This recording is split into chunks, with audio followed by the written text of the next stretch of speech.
Okay, so I'm making this video for a couple reasons.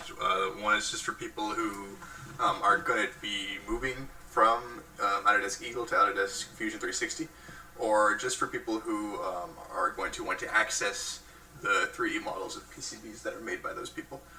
So just jump right into it. When you first download Fusion 360, you get it for free with a student email. So the first thing you need to do is download it from the Autodesk website, and when you first open it, this is what you're going to be greeted with, something like this. You're going to have an untitled 3D project, open, and on this left-hand side, you're going to have your folders. And so, before you continue, make sure you've been invited to the Fusion team. So, you get an email with an invite link, and once you click that link, you'll be added to the team. And so, pretty soon after you do that, you should be able to go up to this top left-hand corner here and click. You'll see this drop-down menu, and you'll say Teams you're a member of, and you're just going to click Reel Up. And so it'll load this, and so if it stops you on here on this page for some reason, you're just going to double-click Reel Up, and you'll jump right into all this. And so this is just the file system, so you can see if I go into these folders, I got files. I got my, reaction wheel, all that.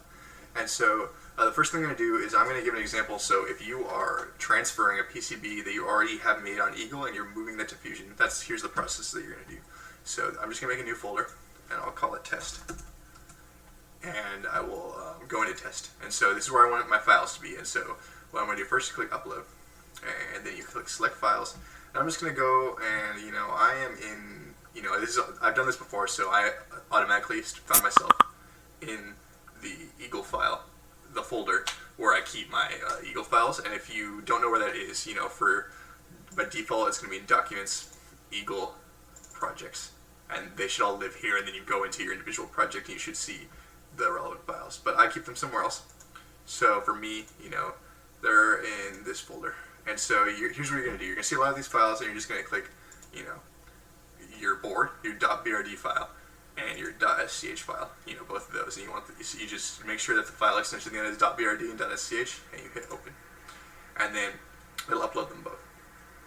And so, they'll both show up here, and then you hit upload, and it'll just start the process of uploading them. And remember, these live on the cloud, so what you're doing is you're uploading it to, this shared folder that everybody on the team is going to have access to.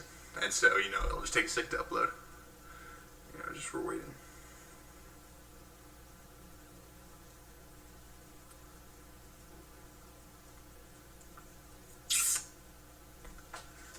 So the board is finished, and now we're just waiting on that. Okay, so they both uploaded, and so once they both uploaded, you can kind of see, I can open one. Here, if I open the PCB,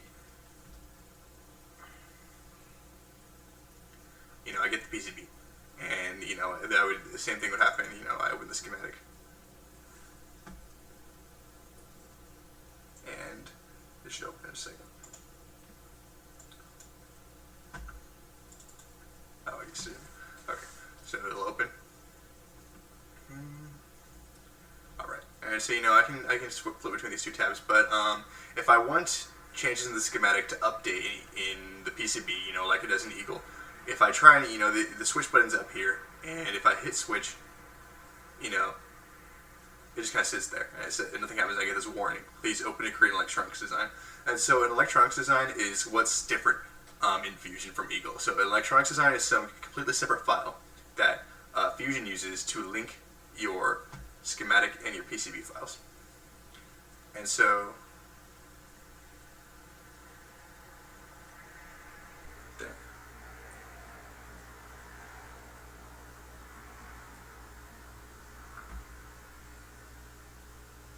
Alright, well that was weird.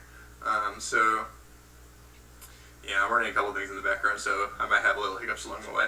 But anyway, so the switching doesn't work, and so if I'm going to edit this schematic, it will become out of sync with this PCB, and we don't want that. So before you do anything, as soon as you upload them, you go up here and you click, this little document button, and you hit New Electronics Design, and it's going to make this new file, and it's going to be blank. It's not going to have anything on it. And so this file, like I said, exists to link the PCB and the schematic file. So you're going to be able to use that switch button. And so the first thing I hit, click reference to this schematic document, and it's going to open the folder you're in, and you're just going to click the schematic file you already uploaded. And so you just basically, you're saying, okay, I link, that schematic file, and now you see that it's in here. I've linked the schematic file to this electronics design file, and you do the same thing for the PCB. You know, just link them. And so it'll take a second, and it'll flip over here, and then I go back to the electronics design, and you see it contains both of them. And I just save this. You know, go up to the top, hit save. It's called electronics design. That's fine. You just name it that, and you see it makes this new file. And this is the file that you double click when you want to work with these, you know, from now on, and it's going to open both of the schematic and the board files at once. So, you know, this file is kind of like your link between them, and you would never want to mess with it. Just leave it as it is and keep it there, and double click on it to open the schematic and the PCB. And so now you see if I go to the schematic and I, you know, want to switch to my PCB, I hit switch.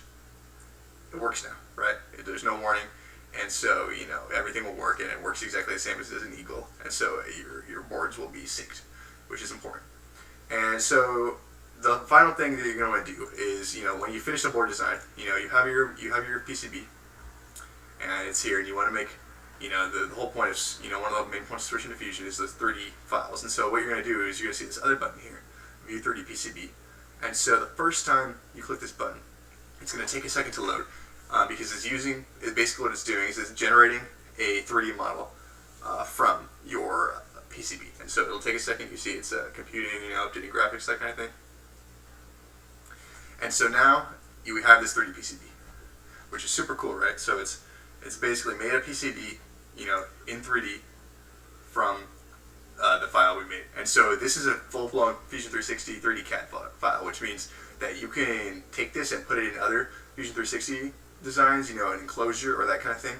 And if you want, you know, you want to take this and you want to move it to SolidWorks. If you're working in SolidWorks, you know, you can go up to the top here, hit File, and Export. And you can export this 3D model as a bunch of different types of files. And so that's really dope. That's the main thing that people from structures and ECS probably don't want to do if they're not working in Fusion, is use this export button. And so, you know, this is the first time I'm making it, so I'm just going to save this 3D file, you know, give it the default name. And so now, if you look over here, it's going to add a new 3D file to this folder. And so these are the 4 files that are really like that make up a PCB in Fusion 360. You've got your electronics design file, tying everything together, and you know the things that's tied together are the schematic, the PCB, and finally the 3D PCB. And if I go back to this electronics design file, you see it's added a 3D PCB. So it's really, this is the file that's tying everything together, you know. And so if you ever, you know, just starting from scratch, if you were just going to this folder, you're like, okay, I need, you know, I want to grab the 3D CAD of the flight computer. You go in there, and there it is. And it's this one's going to be incomplete because, you know, the flight computer's a work in progress. But you would grab the 3D file from here and export it or add it to another Fusion project or whatever. So that's as far as you need to know. You know, all you're doing is grabbing the 3D CAD file and, you know, just getting kind of familiar with the library system. The schematic and the board system and how Fusion handles it. So the next thing, you know, the last piece, I guess, for somebody who's going to be actually doing electronics design work in here is the PCB design. You're going to need to know how to work with the libraries because they are a little different in Fusion 360. So there's a few things you can do with libraries. There's a lot of options, and the cleanest way and the best way, I think, is to make a folder. And so I've already made one, and it's called libraries. And so this is where all of our custom libraries and all the libraries we download and want to use are going to live. And so you get a library, you're just going to upload it. You're going to go into this folder and upload the library from wherever you downloaded it. And so let's say I'm in the flight computer and I have my schematic open. And so you probably noticed by now that, you know, when I open a schematic, all these buttons, you know, are replaced by, you know, electronics buttons. And, you know, functionally, this is exactly the same as Eagle, you know, Autodesk Eagle. All the functionality is the same, the buttons are just in different places, but it's the exact same workflow. You know, you got this design manager like you have in Eagle, schematic looks the same, all the buttons are up here, you know, common buttons, you know, making a net, and that kind of thing.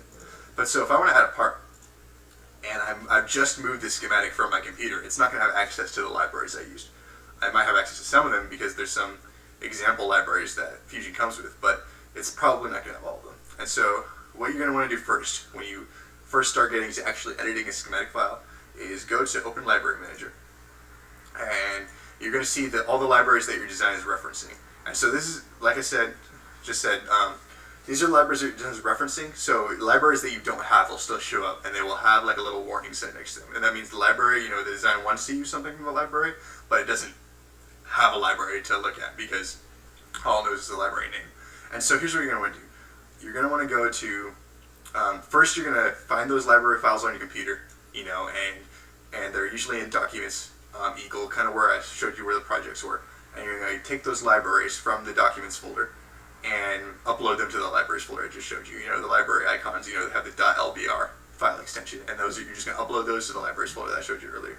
And so once you've done that, come back to the screen, and you're going to click this tab available. And so if this is your first time, this list will be empty. I've done this before, so I have a couple showing up. And so I would click Add from Team. And so the next thing I would do is make sure I go to the root real folder, so I click real up here, and I'd see the libraries folder. And I could double click this and select any libraries that I wanted from it. And then, I'd select them and they get added to my design. And so then they'd be in this list. And so the next step, you're not done yet. You just added it to the list of libraries that Fusion knows the location of. It says, oh, I know where this library is now. So then you would click the library and click Use. And that's the final step. That adds the library to your design. And so your design now says, okay, now I know where this library is, so I need to reference it. And so once you do this for all of the libraries that your design requires, all these warning signs should be gone, and you should be fine. You should have all the libraries you need, which is, and then you should be good to go. You should be able to work with all the parts. Use Eagle completely as normal, and you'll be fine. And this is just the library system's a little bit different. And one more awesome thing, a real benefit that Fusion has is that you can see this list is, there's not much in it, but that's because I've checked this box that says only show local libraries. So Fusion 360 actually has a pretty substantial database of online libraries that you can just download. And so these are just common libraries. You can see I can go here, maybe it's common sensors, or it's, if I go to the top here, certain connectors, or female headers, Molex connectors, all these really common parts or connectors or libraries. And so whenever you need a new part and you can't find the libraries you already have, I would first suggest looking through these libraries and seeing if any of them would contain what you need. And so maybe, I want like a CMOS logic device. First place I would go is to this available tab. Make sure only show local libraries is unchecked, and I would select, I would see this library and I would click it. And I would do this, all I would need to do is hit Use, and it would automatically download the library for me and add it to my design, which is awesome. And just a side note, all the SparkFun libraries are on this. So if I go to S, all the SparkFun libraries, which are the ones I use the most for this type of thing, are on here. So you can just download them as you need them. I already have the connectors, and sensors, and that kind of thing. So, that's really cool that you have this database of libraries that you have super easy access to. And so, you just click Use, and that's it. It's in your design. Anyway, so once you've gotten all your libraries taken care of and all those check marks are gone, you just go back and use Eagle completely as normal. If I want to add a part, I just search the libraries. It's the same process. I want a capacitor. I search for it. I find it and I add it.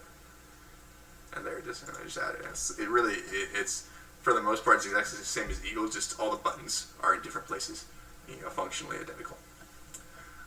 So I hope I covered everything, and this kind of helps you get started in Eagle and shows you how to access all the things you'll need to access, even if you're not a PCB designer.